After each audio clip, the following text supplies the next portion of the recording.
Ndagusuhuje wowe tugiye kubana mu rugendo rwo kureba urugendo rw'umuziki wa Bwiza. Rero tugiye kubanza turebe ubundi Bwiza mu busanzwe ni muntu ki, umuziki awutangiye ryari, ubugubu ahagaze ate. Nge tugiye kubana nitwa The Brown, gake gake tumenya umuhanzi wacu Bwiza ngo ni muntu ki. Ngusaba rero gukora subscribe ugakanda ku nzogera kugira ngo tujye tubana buri munsi tureba urugendo rw'umuziki kuri buri muhanzi wese uri mu Rwanda.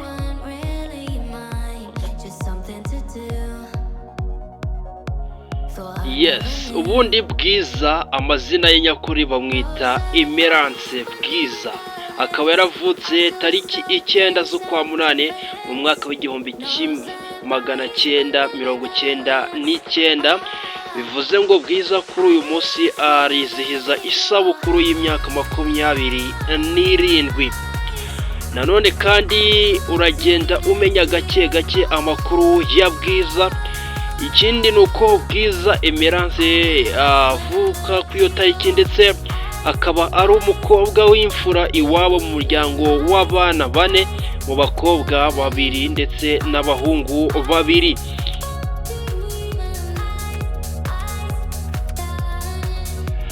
Urugendo rwe rw'umuziki rero ni umuziki yatangiye mu mwaka wa 2021. Bwiza rero ni umukobwa wavutse kuri za tariki nababwiye, tariki 9 z'ukwa munane mu mwaka w'1999. Kuri ubu ngubu rwose akaba yizihiza imyaka 26 y'amavuko. Rero ngira ngo twumvishe neza ko twatangiye kureba urugendo rwe mu muziki ukuntu rwari ruhagaze. Nk'ibisanzwe rero Bwiza yakuze ari umwana rwose w'umukobwa ukunda umuziki cyane, ariko akaza kuba yarawutangiye byeruye mu mwaka wa 2021 nyuma yo gutsinda amarushanwa ya The Next Diva. Rero abantu benshi baribaza ngo aya marushanwa ya The Next Diva ni amarushanwa ubundi yarateye ate, ni gute yaje kuyatsinda, ni gute yazanywe nande. Aya marushanwa rero ni amarushanwa yari yarateguwe na label yitwa Kinkas Music irazwi hano mu Rwanda, bagamije gushaka umwana w'umukobwa ufite impano yo kuririmba ngo bamufashe kuzamuka akure neza.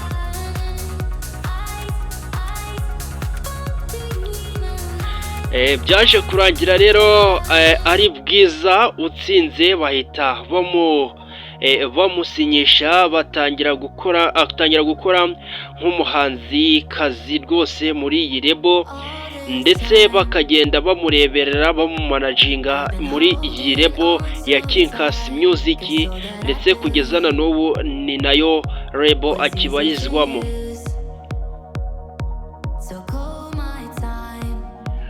Rero dukomeza kureba ubuzima cyangwa se urugendo rwa Bwiza mu bijyanye n'umuziki guturuka mu mwaka wa 2021.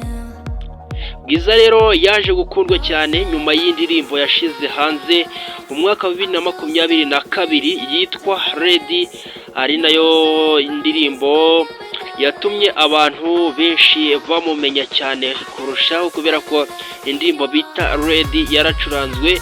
Ni indirimbo yarebwe n'abarenga miliyoni 2 ku rubuga rwa YouTube.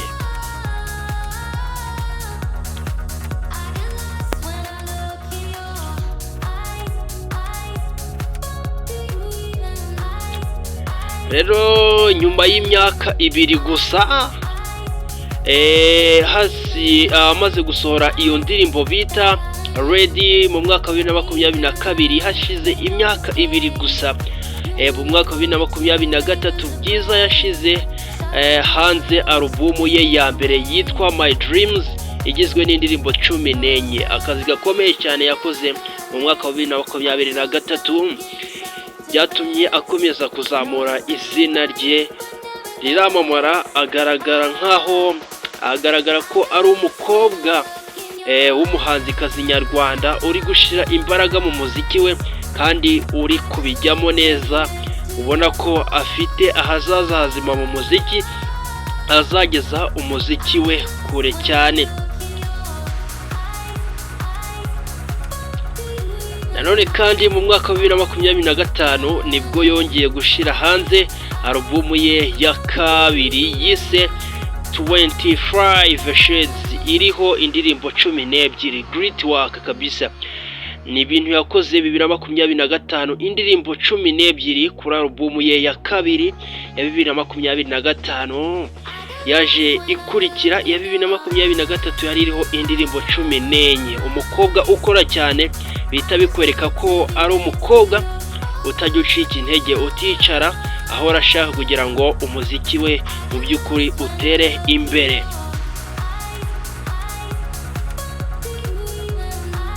Rero bimwe mu bihembo bikomeye yegukanye igihembo cy'umuhanzikazi mwiza mu mwaka wa 2023, Isango na Muzika Awards.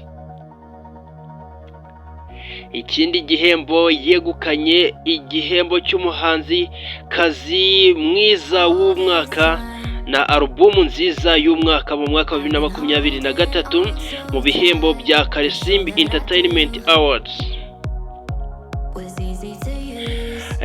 Yagiye yitabira rero n'ibindi bihembo mpuzamahanga, agahatana muri byo, gusa ntabashe kubyegukana. Nubwo atabashije kubyegukana no kuba yahatanira ibihembo mpuzamahanga, nibyerekana ko uyu mukobwa rwose bita Bwiza akomeje gukora neza umurimo we wo kuririmba. Rero uretse kuba ari umuhanzikazi mwiza, yifitemo n'impano yo kubyina ndetse no gukina basketball. Rero nakubaza nti ni iyihe ndirimbo ya Bwiza ukunda? Ni ikihe kintu wigiye kuri Bwiza? Ndagira ngo nkwereke ko Bwiza atigeze acika intege mu myaka yose nakubwiye atambutse, yagiye akora cyane. Rero ni umukobwa wo kwigiraho ku bantu barimo kuzamuka. Ngurwo urugendo rw'umukobwa bita Bwiza Emerance, umuhanzikazi mwiza dufite mu Rwanda uzi kuririmba kandi wavuye kure mu muziki we. Nge twabanye nitwa The Brown nk'ibisanzwe, reka ngutumire tureba abandi bahanzi bagiye batandukanye ukuntu bagiye bazamuka mu muziki wabo, urugendo rwabo kuva batangiye kugeza uyu munsi. Nge tugiye kujya tubana nk'ibisanzwe nk'uko nakomeje kubikubwira. Nitwa The Brown, ngusabe gukora subscribe kugira ngo ubundi buri kiganiro cyose tujye dukora, ikiganiro cyose tuzajya dukora kijye gihita kikugeraho. Nuko ugomba kuba wakoze kunzogera, ugasigana comment ukatubwira ko ibyo dukora ari byiza. Tuzongere dusubire rero nawe